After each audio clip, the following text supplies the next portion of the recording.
পাত কচু পাতৰ পকৰা বনাম।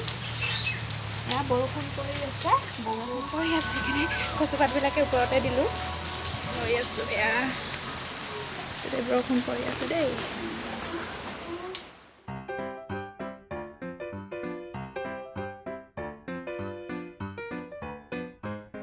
এয়া কচুপাত কাটি লৈ আহিলোঁ।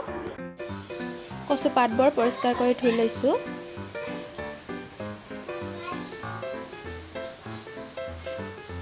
এতিয়া এই ঠাইটো যে আছে কচুপাতৰ ঠাইখিনি কাটি ল'ম। দেখিবলৈ পাই আছে কেনেকৈ কাটি আছোঁ।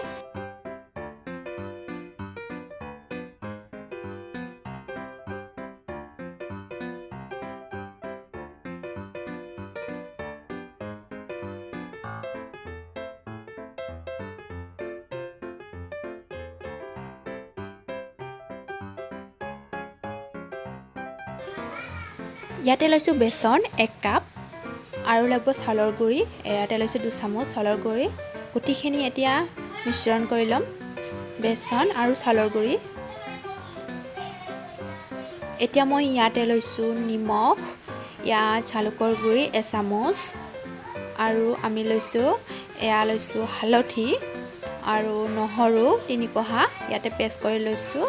ইয়াতে লৈছোঁ মিট মছলা, জিৰা আৰু ধনিয়া গুড়ি।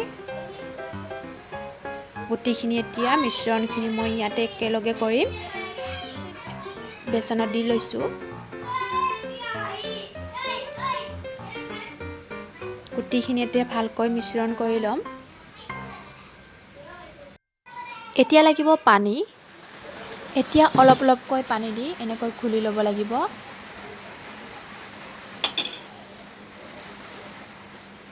বেছি পানী নিদিব, বেছি পানী নালাগে, অলপ ডাঠ কৰি ঘুলিব লাগিব। এয়া দেখিবলৈ পাই আছে কেনেকৈ ঘুলি আছোঁ। সেইকাৰণে পানীখিনি অলপ অলপকৈ দিব লাগিব। এইখিনি হৈ গ'ল দেখিবলৈ পালে। এতিয়া লাগিব কচুৰ পাত। এয়া কচুৰ পাতটো লৈছোঁ। এতিয়া বেচনৰ মিশ্ৰণখিনি কচুৰ পাতত লগাই ল'ম। তলফালেও লগাব পাৰে, মই ওপৰফালে লগাইছোঁ। এনেকৈ লগাই ল'ব লাগিব গোটেই ফালে।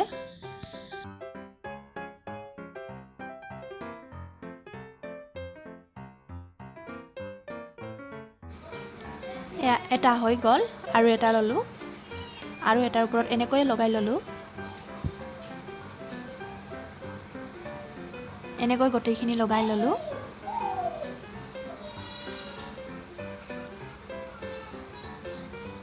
এইখিনি লগা হৈ গ'ল। এতিয়া আমি কি কৰিম, এইটো ৰ'ল বনাই ল'ম। এয়া দেখিবলৈ পাই আছে কেনেকৈ ৰ'ল বনাই আছোঁ। এইখিনি ৰেডি হৈ গ'ল। ইয়াতে এতিয়া বান্ধি ল'ব লাগিব ৰ'লটো যাতে খুলি নাযায়।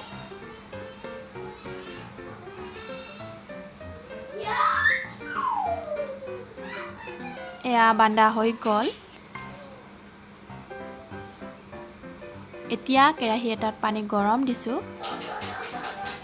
কেৰাহীটো পানী গৰম হৈছে। ইয়াতে এতিয়া ৰ'লটো আমি সিজাই ল'ম।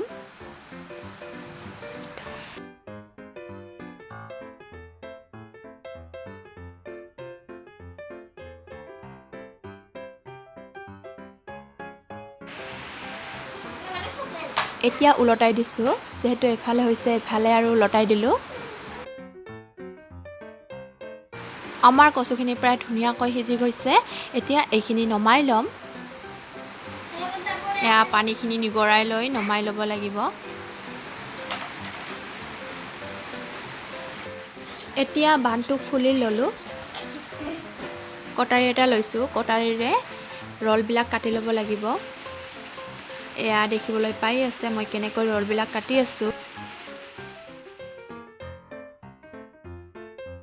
এয়া দেখিছে গোটেইখিনি ৰ'ল একেধৰণে কাটি ল'ম।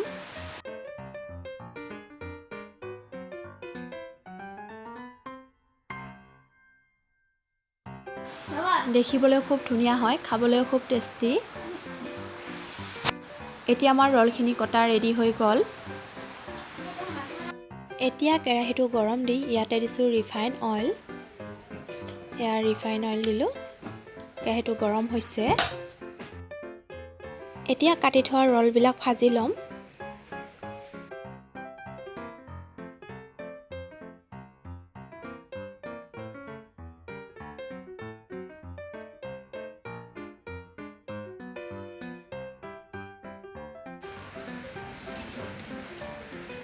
এতিয়া দিছোঁ উলটাই। দেখিছা কিমান ধুনীয়া এটা কালাৰ আহিছে,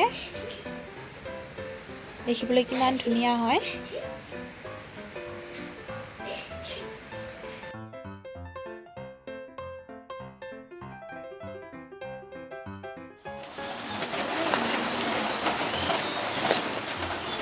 এতিয়া কচুৰ ৰল ৰেডি হৈ গ'ল। আপোনালোকে দেখিবলৈ পালে কেনেকৈ কচুৰ ৰল বনালোঁ। এয়া দেখিছে কিমান ধুনীয়া হৈছে।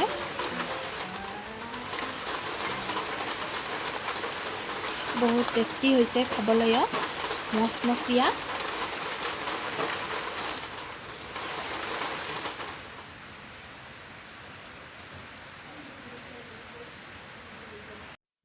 আশা কৰিছোঁ আপোনালোকে ভিডিঅ'টি চাই নিশ্চয় ভাল পালে।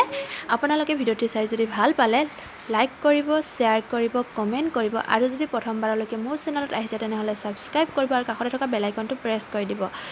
আজিলৈ আহিছোঁ, পিছত আকৌ